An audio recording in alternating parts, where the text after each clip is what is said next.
আসসালামু আলাইকুম। এখন আপনারা দেখবেন সংবাদ শিরোনাম।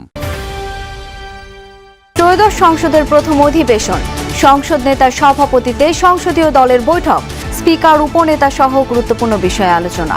যেহেতু স্পিকার এবং ডেপুটি স্পিকার আজ পর্যন্ত আমাদের জানা মতে অ্যাভেলেবেল হয় নাই, সেই জন্য কে সভাপতিত্ব করবেন ইত্যাদি বিধি মোতাবেক তিনি উপস্থাপন করবেন। ঢালাও সমর্থন আর বিরোধিতার বৃত্ত থেকে বেরোনোর পরামর্শ বিশ্লেষকদের। প্রথম অধিবেশনে ঠিক হচ্ছে সংস্কার প্রস্তাবের ভবিষ্যৎ। যে অধ্যাদেশগুলো জারি হয়েছে সেগুলো পার্লামেন্টে উঠবে, তো এখন সেগুলা উঠার পরে কতটুকু গ্রহণ হয়, কতটুকু বর্জন হয়। সরকার যা কিছু করে সব কিছু অতি ভালো, অতি ভালো, অতি ভালো, আর বিরোধীরা অতি খারাপ, অতি খারাপ। এর বাইরে কিন্তু কোনো বিশ্লেষণ কেন ভালো কেন খারাপ ওই আলোচনাগুলি হতো না।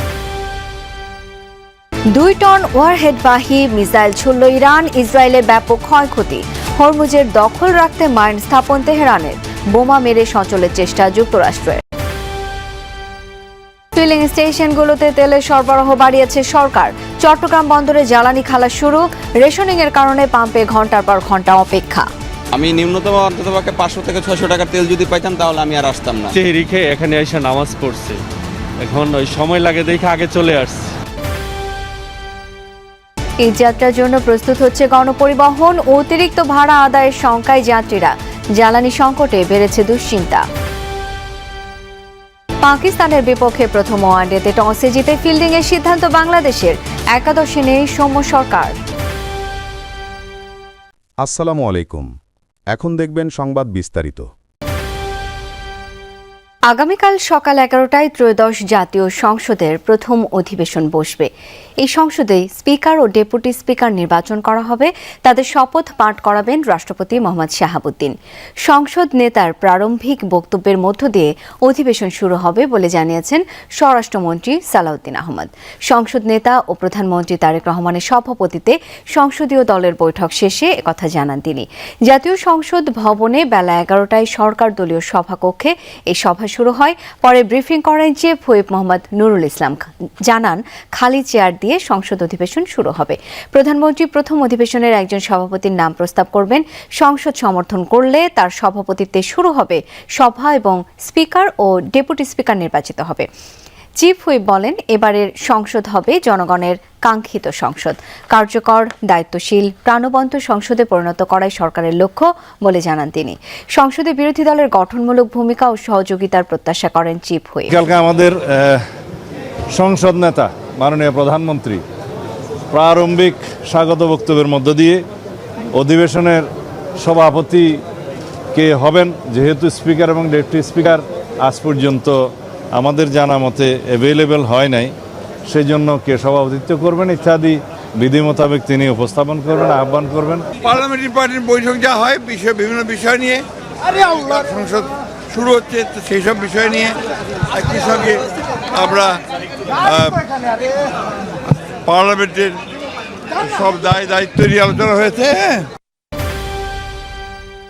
সাংবিধানিক সংস্কার অধ্যাদেশের ভবিষ্যৎ নির্ধারণী সংসদ বসছে কাল। জনমানুষের ভোটে নির্বাচিত এবারের সংসদ নানান কারণে গুরুত্বপূর্ণ বলছেন নাগরিক ও বিশ্লেষকরা।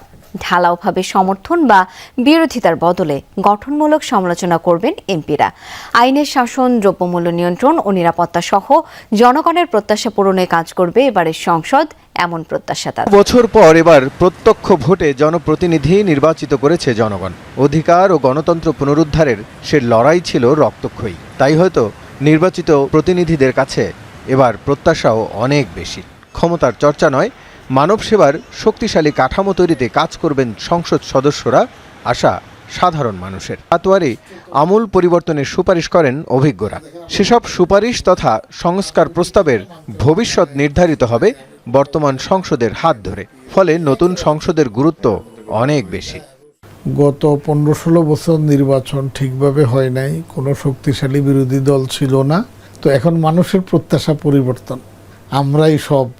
আমরা তো মেজরিটি এরকম মনোভাব না রেখে যদি এটা সুন্দরভাবে চলে, তাইলে আমাদের ভবিষ্যতে গণতন্ত্রের একটা শুভযাত্রা এখান থেকে শুরু হতে পারে। শতকরা 70% সংসদ সদস্য নতুন, আগে তাদের অভিজ্ঞতা ছিল না, আর তার উপরে ওইরকম প্রায় 70% হলো ব্যবসায়ী। সরকার যা কিছু করে সব কিছু অতি ভালো, অতি ভালো, অতি ভালো, আর বিরোধীরা অতি খারাপ, এর বাইরে কিন্তু কোনো বিশ্লেষণ কেন ভালো কেন খারাপ ওই আলোচনাগুলি হতো না। তো আশা করছি ওই দিক দিয়ে এই সংসদ ভিন্নতর হবে। প্রায় 9 মাস আলোচনা করে জুলাই সনদ প্রণয়ন করেছেন রাজনৈতিক দলের নেতারা। হ্যাঁ ভোটের সংখ্যাগরিষ্ঠতায় যেখানে সমর্থন আছে জনগণের, ফলে জুলাই সনদের চূড়ান্ত কাঠামো পেতে সংসদ সদস্যদের অনুমোদন লাগবে। বিশ্লেষকরা বলছেন, অভ্যুত্থানের পর সাংবিধানিক নিয়ম মেনে সরকার পরিবর্তন ও পরিচালিত হয়েছে। তাই সংস্কারের স্থায়ী রূপ দিতে হলে সাংবিধানিক ধারাবাহিকতা অক্ষুণ্ণ রাখতে হবে। সুপারিশগুলি তো অন্তর্বর্তীকালীন সরকার বাস্তবায়ন করে নাই বললেই চলে, তাই তো? তখন এই সরকার ওইটা কতটা বাস্তবায়ন করবে সেটা। ইসরায়েলি ভূখণ্ড এবং মার্কিন অবস্থান লক্ষ্য করে সবচেয়ে তীব্র এবং শক্তিশালী হামলা চালিয়েছে ইরান। মঙ্গলবার বহুল আলোচিত 2 টন ওয়ারহেড বহনকারী ক্ষেপণাস্ত্র ছোড়ে আইআরজিসি। ইরানি গণমাধ্যমের দাবি, এতে ব্যাপক ক্ষয়ক্ষতি হয়েছে তেল আবিব সহ বিভিন্ন স্থানে। হরমুজ প্রণালীর বিভিন্ন স্থানে ইরানি নৌযান লক্ষ্য করেও চলে মার্কিন হামলা। অঞ্চলটিতে 16টি মাইন বিছানোর জাহাজ ধ্বংসের দাবি করেছে মার্কিন সেন্ট্রাল কমান্ড। মিসাইল ছোড়া হচ্ছে ইসরায়েলি ভূখণ্ড এবং মার্কিন অবস্থানে। মঙ্গলবার রাতে বহুল আলোচিত এই ক্ষেপণাস্ত্রের হামলা চালায় ইরান। সে গণমাধ্যমের পাশাপাশি আন্তর্জাতিক বিভিন্ন গণমাধ্যমে প্রকাশিত ভিডিওতে দেখা যায় এসব ক্ষেপণাস্ত্র ভয়াবহ ধ্বংসযজ্ঞ সৃষ্টি করে তেল আবিব সহ ইসরায়েলের বিভিন্ন এলাকায়। বাণিজ্যিক, আবাসিক সহ বিভিন্ন স্থাপনায় আঘাত হানে এসব মিসাইল। আগুন জ্বলতে দেখা যায় বাংকার সহ বিভিন্ন ভবনে। ফেব্রুয়ারি ইরানের উপর ইসরায়েল যুক্তরাষ্ট্রের হামলা শুরুর পর এটিকেই তেহরানের সবচেয়ে রাজধানীর ফিলিং স্টেশনগুলোয় জ্বালানি তেলের জন্য আজও দীর্ঘ লাইন। সরবরাহ ঘাটতির কারণে এখনও স্বাভাবিক কার্যক্রম শুরু করতে পারেনি কয়েকটি পাম্প। সকালে তেল নিতে এসে দীর্ঘ সময় অপেক্ষা করতে হচ্ছে মোটরসাইকেল ও গাড়ি চালকদের। কেউ ফজরের নামাজ শেষে, কেউ বা সাড়ে খেয়েই এসে দাঁড়িয়েছেন দীর্ঘ লাইনে। গভীর রাতেও লাইন ধরেছেন কেউ। পাম্পের কর্মীরা বলছেন কিছুটা স্বাভাবিক হতে শুরু করেছে তেলের মজুদ, তবে সরকার নির্ধারিত পরিমাণ মতোই সরবরাহ করা হচ্ছে জ্বালানি তেল। চালকরা বলছেন, ভোগান্তি নিরসনে সরকারকে কার্যকর উদ্যোগ নিতে হবে। কেউ তেল অবৈধভাবে মজুত করছে বলেও অভিযোগ তাদের। আমি ন্যূনতম অন্ততপক্ষে 500 থেকে 600 টাকার তেল যদি পাইতাম তাহলে আমি আর আসতাম না। এখন হয়তো বা কারো মজুত করছে, তারা কারণে তেল কমিয়ে দিচ্ছে। রেখে এখানে এসে নামাজ পড়ছে, এখন ওই সময় লাগে দেখে আগে চলে আসছে। সরকার যেহেতু বলছে যে তেলের সমস্যা নাই, তারপরেও আমরা বের হয়ে দেখছি যে কিছু পাম্প, যেমন আমি মিরপুরে থাকি, মিরপুরের এরিয়াতে সব পাম্পগুলো বন্ধ হয়ে গেছে। ঈদুল ফিতর সামনে রেখে প্রস্তুত হচ্ছে গণপরিবহন, বাস, ট্রেন, লঞ্চে চলছে শেষ মুহূর্তের প্রস্তুতি। ব্যবসার পাশাপাশি যাত্রী সেবা নিশ্চিত করার কথা বলছেন পরিবহন সংশ্লিষ্টরা। যদিও ঈদের সময় অতিরিক্ত ভাড়া আদায়ের আশঙ্কা রয়েছে যাত্রীদের। নতুন করে ভাবনার জায়গায় রয়েছে জ্বালানি ইস্যু। বিশ্বাস সরকারের তোলা ছবিতে আরও জানাচ্ছেন সহকর্মী তাজনুর। হলো এতখানি যত্ন পায়নি উত্তরাঞ্চলের পথে আসা যাওয়া করা এই বাস।